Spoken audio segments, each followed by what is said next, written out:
Hit record. All right, everybody, welcome very much to the February Men's National Community Health Worker Alliance meeting. We are MNCHWA, and I'm going to share my screen. Let's see here, share. And some of our background. Don't just show, showing our website, housed at the South Carolina Community Health Worker Alliance's website association. Our mission is empowering men as community health workers to lead with purpose and transform community health nationwide. We meet every third Thursday at 3 Eastern time, and we have a YouTube, a Facebook, so definitely check those out. Add, subscribe, and get involved because we're doing all sorts of cool stuff. We just found out that we're probably going to be developing a nice mentorship and curriculum and pilot it in South Carolina. So that's an exciting update. But today we have Maureen with us, and all the way from Illinois, and she's going to be talking about the HAP and also what future sessions might look like. Maybe we'll get a taste of it, but we met with her last month, and she really talked. She showed us these grief support circles, which sounded amazing. Getting men to open up and connect with that feeling.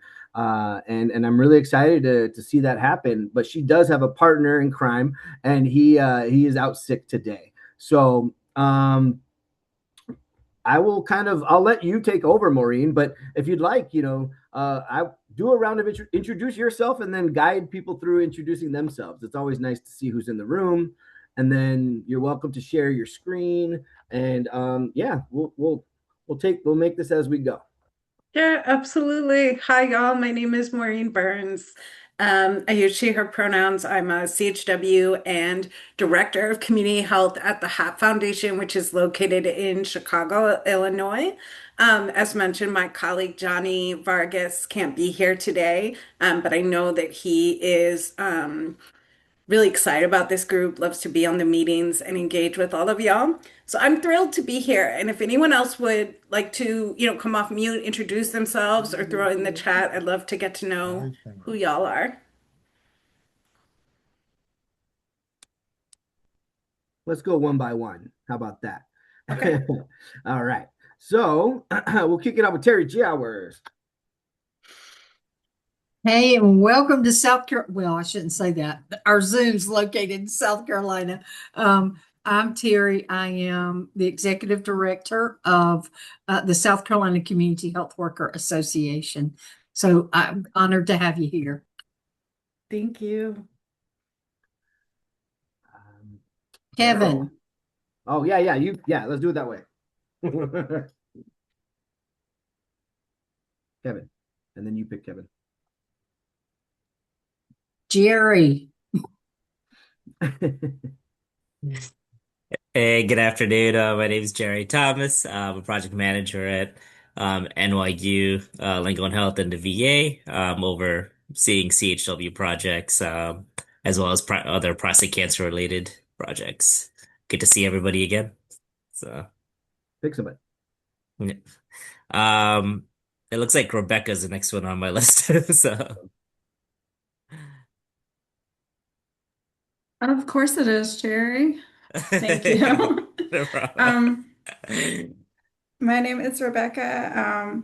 I am now part-time with the South Carolina Community Health Worker Association, and I am a full-time executive director at Birthright of Columbia. And I'm super excited about these positions. I'm sorry, but I'm excited you guys are all here, and I'm going to pass it over to Dee. Well, hello. My name is Reardon Thayer, but you can just call me D, like Rebecca just did. I'm one of the trainers with the Center for Community Health Alignment down in South Carolina, but I'm actually located in as I refer to, the great state of Delaware. Um, so nice to meet you and glad to be here. And I will pass it over to, did Ray go? Uh, Ray was below me on this thing. Okay, I'll go. I hope you can hear me all right. My name's Ray Hernandez. I'm in Arkansas. in the northwest corner near the University of Arkansas, and I work for University of Arkansas for Medical Sciences at the Institute for Community Health Innovation. I'm a former fatherhood fire practitioner and a real proponent in our state, at least, of trying to make sure that men have a platform and a voice. And who am I going to call on next? I'll just go ahead.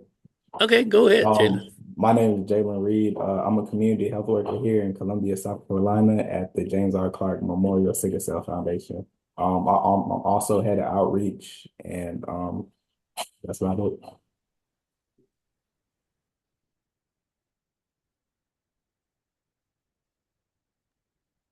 Hey, I'm Daryl Ray from D-Ray Group Consulting Specialist.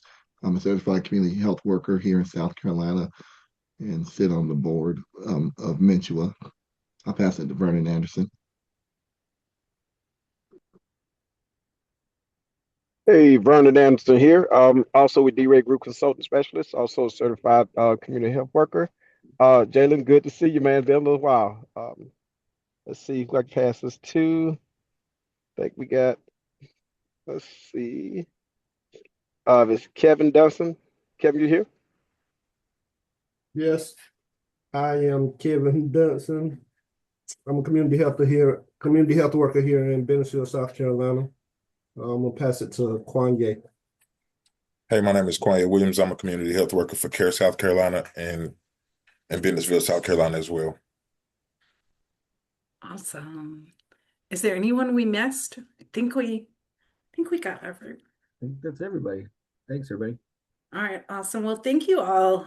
It's an honor to be here with you today and really cool to just hear even that little bit about where you work and what you do. It's so exciting. I'm going to pull up some slides that I want to share. And as I mentioned, I do have kind of a lot that I want to talk to, but I'm going to get through what I can get through because I also want to give it the care and attention that it needs. So hopefully y'all can see my screen. I'm going to be talking today about coping with grief and honoring loss. And also kind of talking about one way to do that with peer support and with circles. So I already introduced myself. That is a picture of me and Johnny. As I mentioned, Johnny couldn't be here today, but we both work at the HAP Foundation. And we have kind of a niche role in that we're CHWs, again, in the Chicago area. But HAP is really focused on serious illness and grief. I always joke that we do a lot of education, talking about all the topics that no one wants to talk about, all the heavy, really difficult stuff, including grief, but also hospice and caregiving. So I want to just start by acknowledging that I'm going to be speaking about grief. I'm going to be encouraging y'all to think about grief and loss in your own lives. So I just want to acknowledge that that is difficult. There's a reason we don't talk about this a lot. It's hard. It brings up difficult emotions. So I just kind of want to give that trigger warning. But I also want to say that what we're talking about today and what we're trying to do is create a safe space. Because grief, as difficult as it matters. And it deserves to have those spaces to be honored. And all of us deserve to have that community and that support when we're navigating grief. So some of the stuff that I'm going to talk about today, I'm going to do like a brief introduction overview of grief and loss, including talking about some of the stigma, the myths, the facts, and how to support yourself and others when you're grieving. And I'm going to talk specifically, as I mentioned, about sort of this peer support and using circles, which are a restorative justice model, using circles for grief and for other things. So I'm just going to get right into it and talk about some of the words that I'm going to use. I know you have all heard the word grief, but if you didn't know, grief is simply a reaction to a loss. And that could be all types of loss, death certainly, but other losses as well. People, places, things, relationships, situations. And there isn't just one grief experience, right? There is no one way to grieve. It is a really big spectrum, and it involves a lot of emotions and a lot of ways that people try and cope. If you've heard the term mourning, like someone saying, I'm in mourning, that usually refers to the more outward and social expression of our grief and our loss. So that can include rituals like funeral, a wake, a memorial service. All of those are ways of mourning. And then bereavement. Bereavement is specifically grief that results from a death. So you might have heard of like a bereavement counselor. That's a type of grief counselor that helps people who are grieving the death of a loved one. So as I mentioned, grief is the reaction to loss, and there are so many types of loss that we as humans experience in our life. So deaths of people, of pets, including, people having a miscarriage, a stillbirth, an abortion. Also other losses of relationships. So thinking about like a romantic breakup, a divorce, but also losing a friend, becoming, estranged from someone. Loss of community or culture. So thinking about people who have to like migrate to a new country or even a different state and like leave behind that community that they were a part of. Also, loss of health. So this is one I identify with. I was born a person who could hear. And then in 2009, I quite suddenly lost my hearing. So now I'm deaf and I hear through a cochlear implant, which is a blessing, but definitely went through a grieving process when that happened. Also, loss of safety, loss of freedom, loss of a job, financial security. I mean, there are just so many examples of losses that we experience. And really, with any of these, we can and do experience grief. So I want to just pause and extend an invitation, no pressure.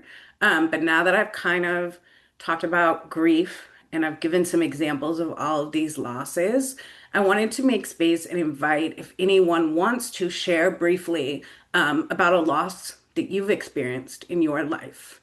So I'll pause for that. And you can feel free to speak it out loud or put it in the chat.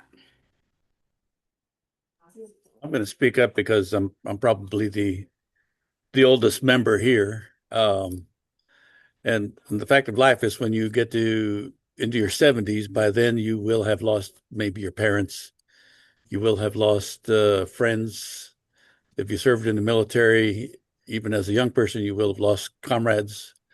And then of course all the other losses that she spoke about, loss of health, loss of work. I'm wondering what's going to come next and all of those things.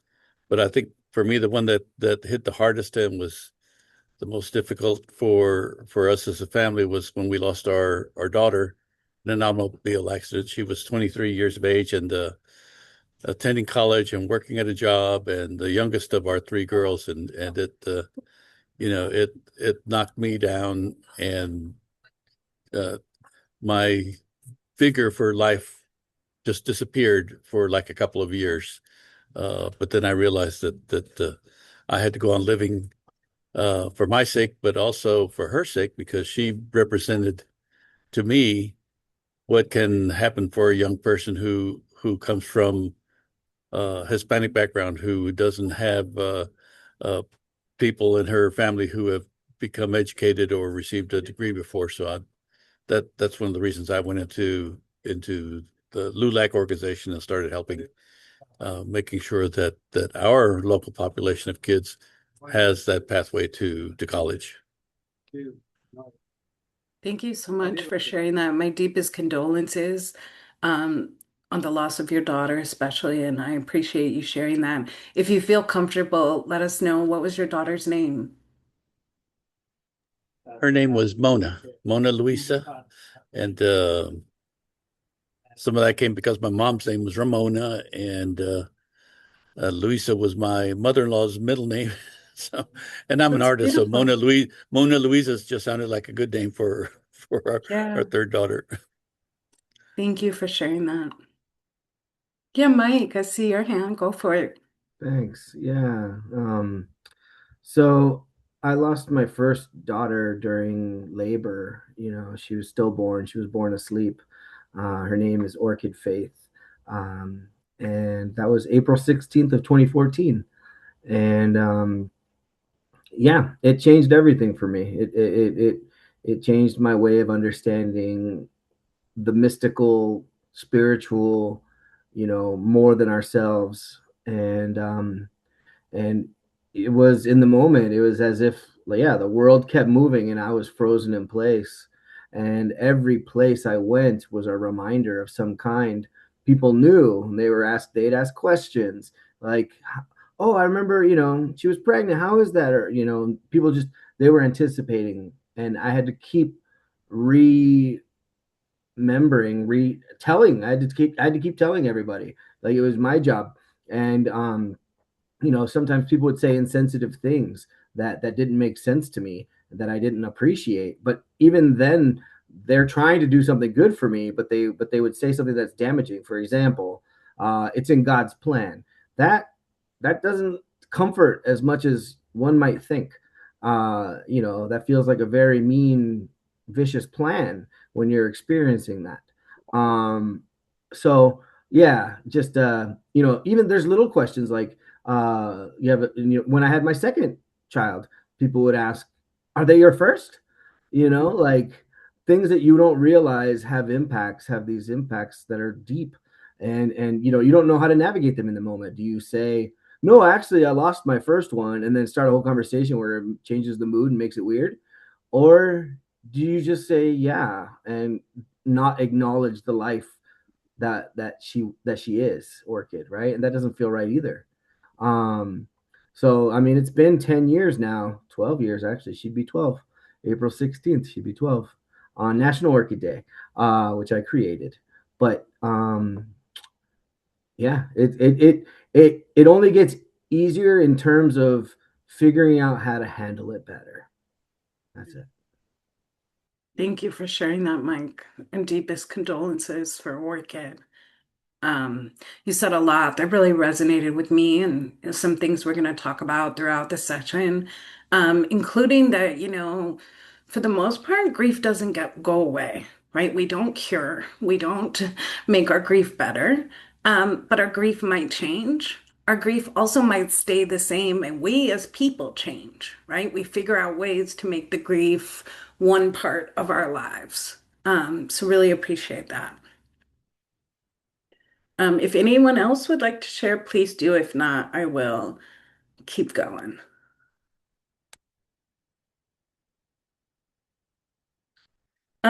So thank you again for being willing, both of y'all, to share your experiences. And I also just want to acknowledge that there really is a silence and a stigma associated with grief, which is interesting because grief is a very universal experience. And what I mean by that is everyone grieves differently. Our experiences are unique, but it touches pretty much everybody, right? If you live and you love, you will inevitably grieve. You will experience loss and you will experience grief. But for something that affects such a vast amount of people, we really don't talk that much about it. You can see on this screen here 13.5 million grievers every year, and that is only looking at grief that results from a death, right? Someone dies and the people they leave behind who are grieving them. So when you think about all the other types of grief that come from losses that are non-death related, um, it's pretty much everybody, right? It's a human experience, but we don't talk about it. And the reason is it's scary. It makes us uncomfortable. Um, it reminds us that nothing lasts forever, right? That our time will come, that we are not immortal. It brings up a lot of emotions like sadness and anger and guilt. So it's even though it's a normal human experience, it makes us uncomfortable. And as a result, there is a lot of silence. Um, everyone's different. Some people are blessed to grow up in a family where maybe your parents talk to you about death and about grief and about loss. In other families, that is something we don't talk about, right? It's ignored or it's pushed down. Sometimes in a religious faith context, you might get some sort of guidance about life, death, afterlife. But for a lot of people, they don't get much, right? They don't get any sort of education or preparation for how to navigate this really, really hard experience. And so part of the work that Johnny and I do is trying to change that, right? Trying to start conversations about grief, even though it's hard, because it's so important. And so one of the ways that do that is by utilizing these principles of grief-informed care. So some of y'all in your work as CHWs, you may have heard of like trauma-informed care, which is just kind of like a way to approach people through a lens that like trauma is a part of life and it impacts people's behaviors and how they show up in the world. Um, Grief-informed care is similar. So I've already talked about some of these principles, including that grief is natural. Grief is not a mental illness. It's not a sign of weakness or personal failing. It is a natural part of the human experience. It's, non-pathological. It's not a disease, but it's still really complex. Um, Grief is also contextual, meaning that each of us have our own unique experience, but we don't exist in a vacuum, right? We're existing with other people and we're going through the world.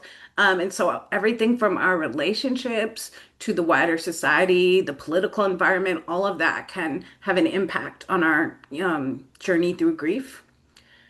Grief is disruptive. Some of the ways that some of the things that people need when they're grieving are they need a relational connection and perceived support. So grieving people really need to be wrapped up in love and support, but oftentimes they feel isolated and abandoned, like they are the only person going through grief and that no one understands. They often also feel pressured to keep their grief in or to act like things are okay. One of the ways that people can deal with grief is to feel empowered and have agency. So people need to feel like they have some sort of control over their grief experience. And they also need to feel safe, physically safe, psychologically safe, emotionally safe. Another thing about grief is it's very person-centered. So there is no one correct way to grieve. Generally, one of the things we say is that if you are doing something to cope with your grief, as long as it is not harming you or harming someone else, then it is an appropriate way to cope with your grief. So that idea that different people need different things, and that's okay. So you'll hear some more of these principles come up as I continue with the presentation. I want to go through just real quick some harmful myths. I said there is a silence about grief, but even though we don't talk about it a lot, there are some myths that kind of persist and that people just seem to believe about grief that are not true. So the first one is that grief has a predictable pattern. You might have heard people say that like, oh, after the first 6 months or the first year, you'll turn the corner. This is false. Grief is like a roller coaster ride with no timeline. It's not linear. There's ups and downs. It's messy. Another myth is that grief will end over time. We already talked about this. Typically, grief doesn't go away. It could change, we could change, but it's not something that we can cure or make better. Another myth is that it is important to be strong in the face of a loss. Pain will go away if you just ignore it. This is a big one. I think especially a message that we send to everyone, but specifically to men. Men are not encouraged to be vulnerable in the same way that I think women are. This is also something that I heard as a parent when we lost my daughter's father. A lot of people would say to me, like, you got to step up, you got to be strong, you got to be the rock. But actually, this is a myth. Being strong typically means pretending like you're not grieving or pretending like you're okay. And when you try and do that, when you try and ignore the pain, it often makes it worse in the long run. And like I said earlier, your grief matters. It deserves to be felt and processed. And then my final myth here is that grieving means bringing closure to a relationship. This is actually false. When someone dies and we grieve them, the relationship is forever altered, but it continues. For example, I lost my dad in 2021. He will always be my dad, right? The relationship is different because, it's not like when he was here on this earth and I could just, have a conversation with him or hug him. But we still have a relationship through memories and through prayer.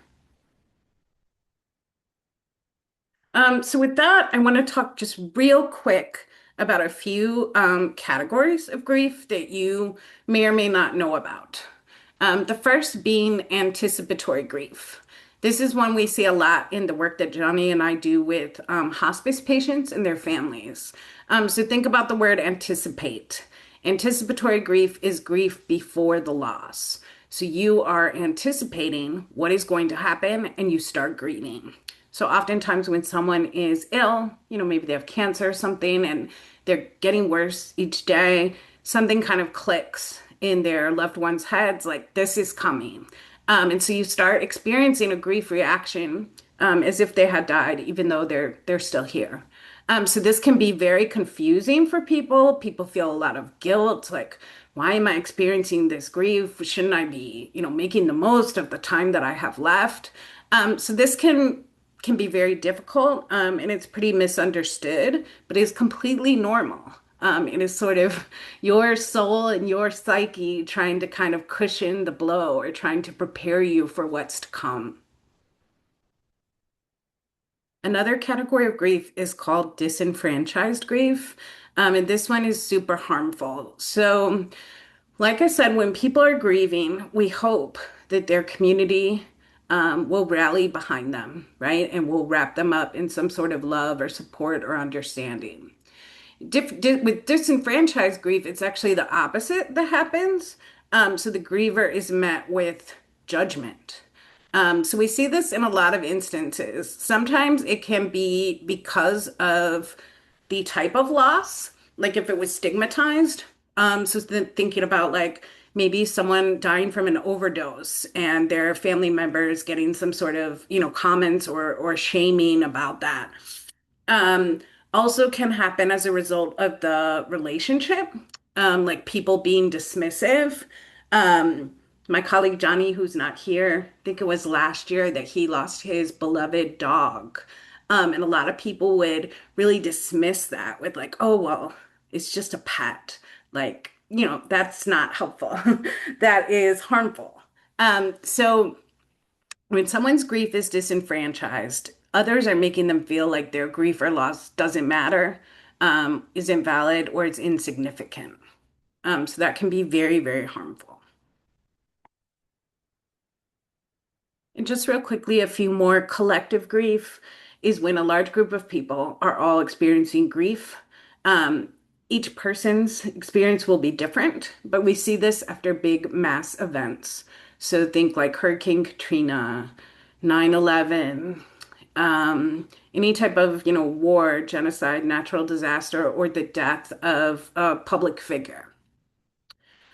Traumatic grief, really any grief can be traumatic, but this category is talking about when people experience both grief and a trauma. So, like, imagine someone who loses their best friend to gun violence, they're shot, and they also witness that. So they have their grief for their friend and then also the trauma from having, experienced that. And then finally, inhibited grief. This is what I mentioned when I talked about trying to pretend like everything's fine. Inhibited grief is when maybe you would have no idea that someone is grieving. They're really keeping it all inside. They're not mentioning the loss, they're not crying, they're not reacting. And typically, when people experience this inhibited grief, it's more likely to come out physically. So, the body does have physical reactions to grief. They've done studies that show when you're grieving, your immune system is compromised, and there's high levels of inflammation in the tissues in your body. But specifically when people don't have outlets, when they don't feel safe to talk about their grief or express their emotions, they often will find themselves experiencing like migraines or chronic stomach troubles, because that's showing up physically in their body. So these are some common symptoms of grief. As I said, physical, emotional, also behavioral symptoms. When I was grieving, I felt very scatterbrained. Like I could not keep one thing in my mind except my grief, especially when it was really raw. Another one that can come up a lot for kids is really this deep anxiety. It can come for adults too, but if you think about a child and their first experience with the death, grandma died. Does that mean mom's gonna die? Am I gonna die? And they start getting, their sense of security is very much shattered. Some of y'all may have heard of the stages of grief, denial, anger, bargaining, um, depression, and acceptance. We don't at the HAP Foundation use the stages model because we don't think it's really helpful. Grief is not, you can't fit it neatly into different stages and boxes. It is very messy. But just know that experiencing any of these things on the screen, along with much, much more, is completely normal.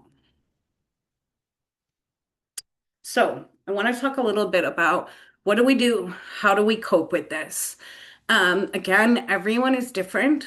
One of the things that we really recommend with people, especially when grief is new or raw, is sometimes you're like really in a sense of shock and fog. If someone dies, hits you like a ton of bricks, in those moments, it's important to prioritize the most basic things. So, like when someone dies, it's important to remember to eat, to sleep, like those very basic things that you could easily forget. Another thing that we really encourage is think about who are your people, who is your village, who are those safe people, and then lean on them. So that could include having people to talk to about the loss, having maybe people in the community that pray for you in your grief. Yes, Mike. Sorry, if you don't mind me sharing, that made me think of something that I found helpful that somebody did for me, which I have since done for others when they're going through a hard time, along the lines of, prioritizing eating and sleeping. Like, yeah, you have a hard time getting the motivation to cook and to even eat, right? So one thing that one neighbor did for us, people went shopping for us, and that was great, right? Thank you for the groceries. But taking it even a step further, one neighbor gave us a fully made breakfast casserole. It was this big thing, and I ate that thing every single day for a week in the morning because getting out of bed was just painful, and doing anything after that was just impossible. But chopping a little slice of this thing, hitting the microwave, boop boop boop, and going back to bed with it. And so I've done that for other people too. Just like, here's something super easy for you to eat, but a casserole, a quiche, something that's like a nice one meal heat up bit. I appreciated that a lot, and I think that's good advice for anybody. Yeah, thank you for sharing that. Yes, meal trains. Some people organize like a meal train where people sign up and different ones take turns, in a whole community supporting a person or family. And also like if you're not a cook, even like a DoorDash gift card, anything you can do, that's a great way to support because we still need to eat. And like you said, when you are deep in the midst of grief, even the most basic things become really hard. And that's another great point. We're going to be talking about how to support one another when we grieve. And a lot of that is, how we validate people's experiences with our words, but also with our actions. So if you're, one of those people that's like, I'm just not, like, I can't talk about this. I'm sorry. I just can't be that person. Show up in other ways, right? Show up with a meal, show up with logistical support. Yeah, Terry.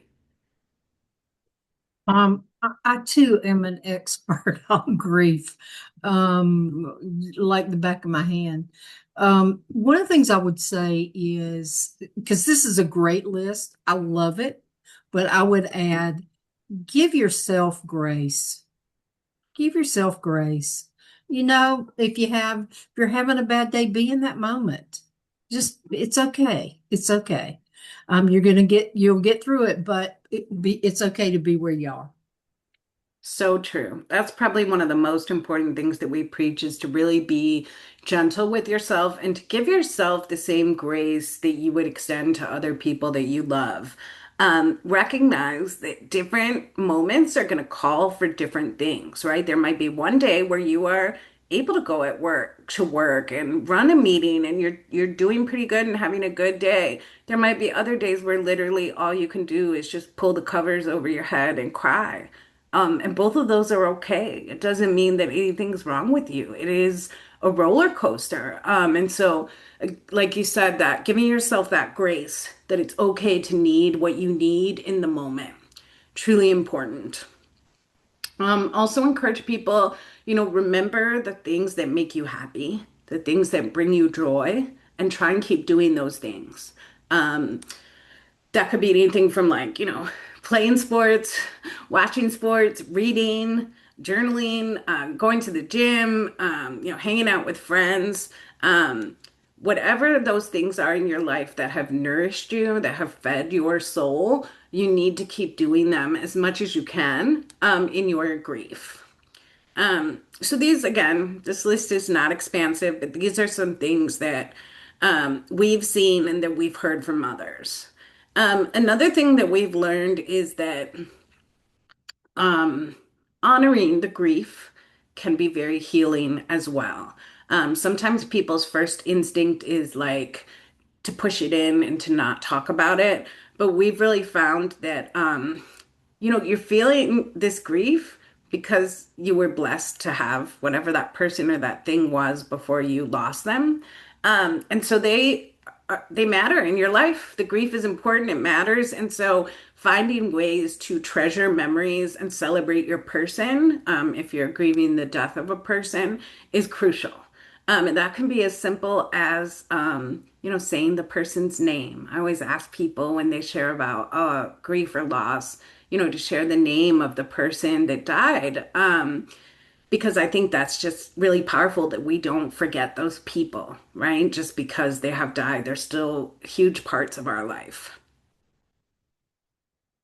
So a little bit of guidance on talking about grief. First and foremost, I just want to acknowledge if you are brave enough to talk about grief, because it does require bravery, you will make mistakes.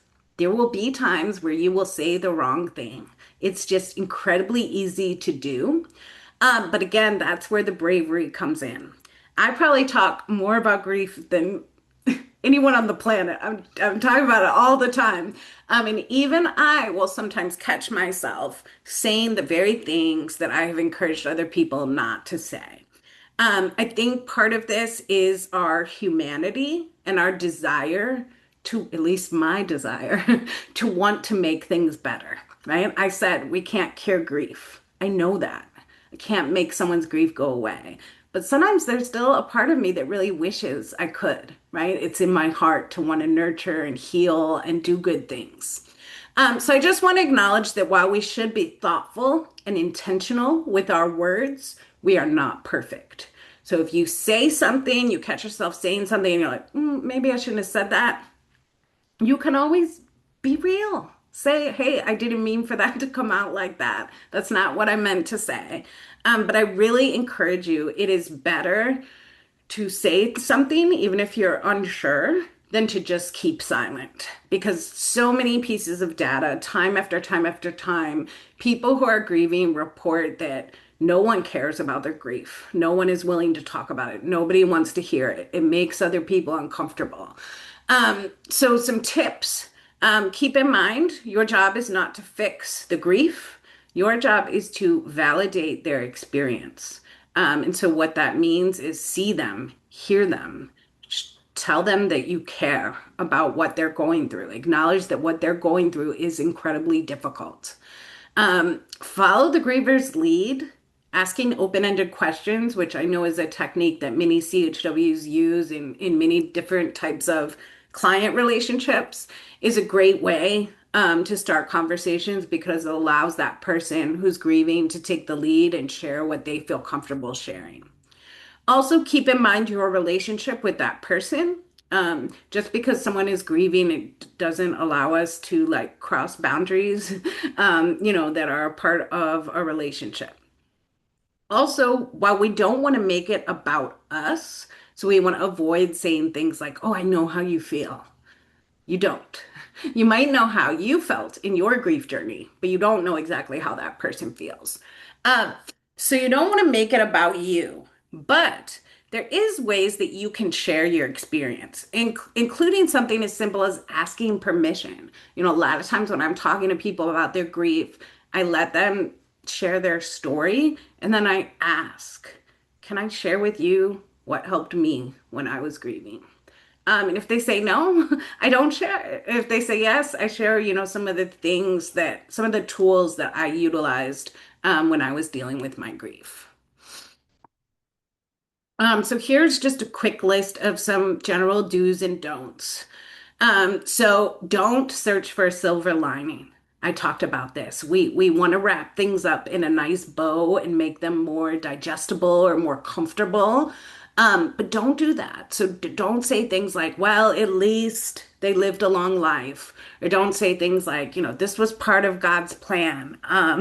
The way you view God's plan is probably very different than the person who has experienced the loss.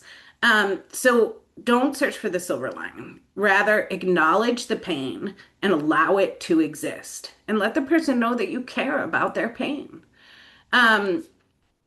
Don't focus on trying to cheer someone up. You might be able to provide some happiness and cheer to the person, but don't make that your goal. Make your goal to hold space, to show up, to listen actively, and to validate that person's feelings, to let them know that there's nothing wrong with them. They're not crazy. They're not weak. They are going through one of life's most difficult experiences, grief. Don't make it about you. Make it about them, but let them know that you are there to support them. Don't be silent or absent because you don't know what to say. Be honest. It's also okay to say, like, I don't know what to say, but I love you and I'm here. Even if you are not that person that can talk deeply with them about their grief, offer to do chores, cook meals, watch their kids. There are other ways to show love and support. Most importantly, listening. Many times grievers don't need you to say anything. They just might need you to listen so they can vent. And then lastly, don't focus your support only in the immediate aftermath of a loss. This happens all the time, especially when someone dies. Someone dies, the community is alerted, news travels, there's an obituary, there's a funeral. And typically, right then, there is a large outpouring of support. This is when people send cards, call, gift basket, meal. And while all of that is wonderful, often in the immediate aftermath of a death, the people most affected by grief are in a fog. They are attending to the business of death, including making arrangements for that person's, last rites and their transition. So many times for the people impacted, the grief doesn't fully hit them for weeks, months. And then when it does hit them and they really need that support, it feels like everyone else in the community has moved on. So one of the most powerful things you can do is don't just go to the funeral. Call 2 weeks later, a month later, 4 months later. Show that person that your support is sustained. All right, so I am trying to watch myself on time here because, as I said, I'm trying to cover a lot. I now want to talk a little bit about something that we've been doing at the HAP Foundation, which is using circles as a support for grief. So circles come from restorative justice, which you may have heard of. It's a philosophy that is grounded in indigenous teachings, and it's all about being in good relationship first and then trying to heal when relationships are hurt. So it really centers community.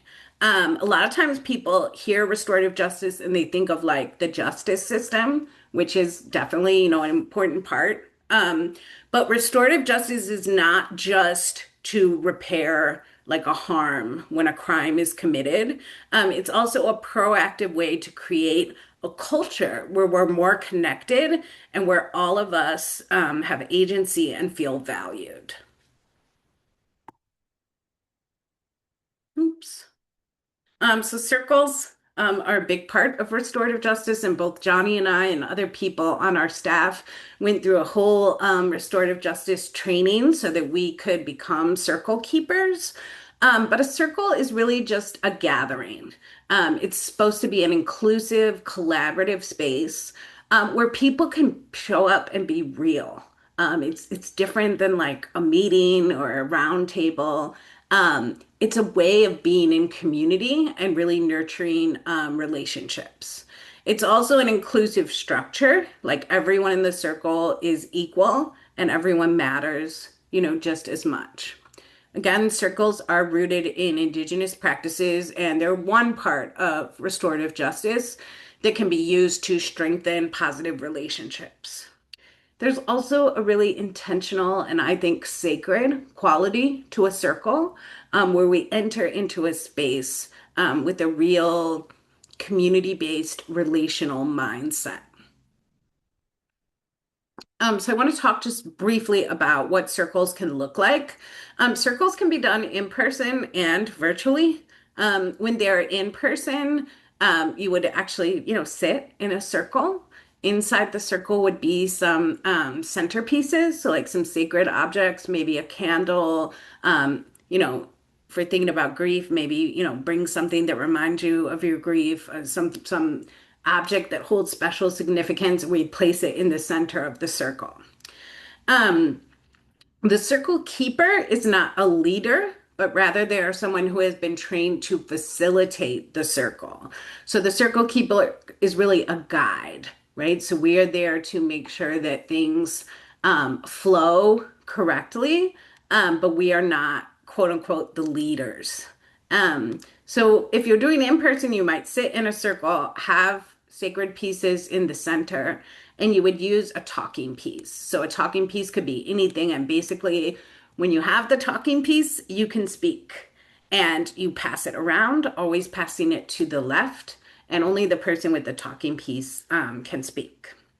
Now, when we do circles in a virtual space, which we do at the HAP Foundation, it looks a little different because you can't always make it a circle shape, and you can't always have the centerpieces or the talking pieces. But what you can have is the structure. So the circle keeper is keeping sort of a loose structure of like, what is the goal of the circle? What are we trying to do and how are we going to do it? And you can still include things like an opening ceremony, a collective agreement where all the members of a circle come together and discuss what are kind of going to be the rules of this circle. What are the values we're going to bring to this circle? Um, and then it can also include a closing ceremony or a closing ritual. But all of these things right here, which are the 5 R's of restorative justice, all of these are really, really important. Trust, respect, relationships, responsibility, repair, and reintegration. The guy who trained me as a circle keeper, his name is Fred. He's amazing, and he always says about circles, it's not therapy, but it will be therapeutic. So this is not clinical, right? There's no therapist, no one's being treated, but this act of coming together in a shared community and really showing up for one another is very therapeutic. So finally, we at HAP Foundation have used both our training in grief and then our training in restorative justice, circle keeping, and also just peer support, which I know y'all are familiar with. Peer supporters are often trained folks with a particular lived experience that offer empathy and support to help other people going through that similar experience. And so a circle is a type of peer support because the facilitator, the circle keeper, might be keeping the circle structured and moving, but the support is coming from everyone in that circle, right? Trained and untrained. We're showing up for one another. So at the HAP Foundation, we have started facilitating grief circles on Zoom. We have them once a month in both English and Spanish. And the process that we use is we start with collective agreement. So we all agree to the values we're going to bring into the space. The circle keepers have some prompts, some questions, some statements they use that are designed to get people to open up about their grief. And then at the end, we do some sort of reflection or closing ritual to kind of mark the act of the circle ending and us going back out into the world. So we're really excited to offer these circles. We built them after really hearing from people in our community that they needed it. We used to just go out and do education about grief, kind of like I'm doing today. And people in the community said, this is great, but I also need support. I need a listening ear. And so we've built these grief circles in response to that. And so far, they've been a really beautiful experience. I will say that this is more information about those circles that exist and that you are welcome to attend, share with people.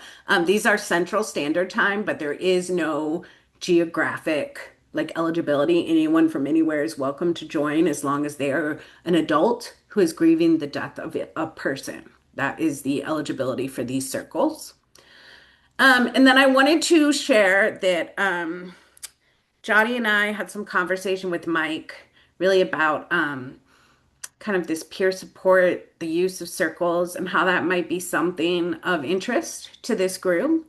So, as I said, we would be thrilled to come back if there is a desire to maybe host a grief circle or some other type of circle in this space. That is something that we would love to do. I'm going to promise I'm going to stop talking in 1 second. I'm going to share this survey in the chat. This survey is anonymous. We ask some questions that are a part of our process at HAP. We've also included some questions specific to this group. Do you want to see circles be a part of MNCHWA? And so we have some questions we're asking about that. So hopefully people will fill it out. I'll share that with Mike, and then we can decide if it would be a good idea for Johnny and I to come back and help facilitate circles in this space. So I want to thank y'all for listening to me. I know that was a lot. I know I did a lot of running my mouth, but thank you for listening so attentively. And my email and phone numbers in the chat if you want to reach me. With that, I'll just open it up for people to share any thoughts or questions or anything that comes up for them. That was super awesome, Maureen. Thank you so much. Let's give her a serious MNCHWA snap clap, love and everything. Absolutely. That was I love the pace, the energy, the tone, the empathetic vibe. It was so well done. It was just truly an example of how to lead this conversation. So, I mean, there's a lot to learn from you and from this topic, and I think there's a lot of value in offering this to our sessions. And here, let me share my screen, or at least stop let me sharing. stop. Let's get a sense in the room. If you'd like to see an actual session being held that runs a circle, give us a thumbs up, give us a react, give us a heart. Show me what level of interest we got in this room, guys. I like it. I like seeing it. I think so too. Because I think not only, does it apply to all of us in some way, shape, fashion, or form, but like we will then be equipped to help others as well. And that's really the point of these meetings, right? We're trying to help men reach other men, but just in general be better human beings and community health workers. So I think having this skill set and learning from you and participating in it, being a participant observer would be excellent. You tell me how soon you can do it, and we will put you on the calendar. Do you need more than an hour for it? No, the grief circles that we hold on Zoom are scheduled for 90 minutes, and sometimes we use the whole thing and sometimes we don't. This is what I would say. For the circle, we want to think about how many people we think are going to be there. So, like right now, we have a group of 14. Okay. Then we also want to think about, and y'all know this better than me, how vocal, how participatory of a group are you, especially given the topic matter? You know, if all 14 people are going to have a lot to share and say about their experience with grief, then maybe we would need more than an hour. But we could also, you know, maybe do a breakout room and split into two. But I think an hour would probably be good. And I'll also say, you know, the circles we're facilitating on Zoom, I mentioned they're Spanish, English, and there's for adults grieving the death of a person. Um, there is so much need, right? Sometimes we've found that it is important to break circles up like that. Like, you know, sometimes it doesn't work to have someone who's grieving the death of their daughter and someone else who's grieving, you know, the loss of their health, because that feels very different.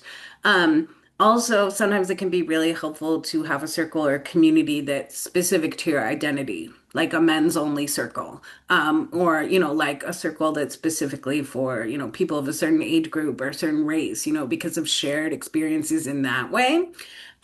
So yeah, I will be in touch with you, Mike, but I know me and Johnny are super excited to come back and facilitate a grief circle with y'all, if you're interested in that. Absolutely. We really appreciate the opportunity. If anybody would like to stay in contact, please put your chat email in the chat as well, and we'll definitely share all these with her to share out. And I think you put your can you put your email in the chat? I know you put it in your slide, but maybe in the chat. Yeah, I put it early on. I'm going to copy it and put it back in for anyone who joined after. And And I please take will the also, survey. Mike, I'm gonna or Mike and Rebecca, I'm gonna email y'all a PDF of these slides, and you can feel free to share it with everyone in case people want to refer back to it. Excellent. Well, thank you so much. And thank you everybody for being here. If there's any final comments, I'll open it up right now. Anything anybody wants to say, any comment?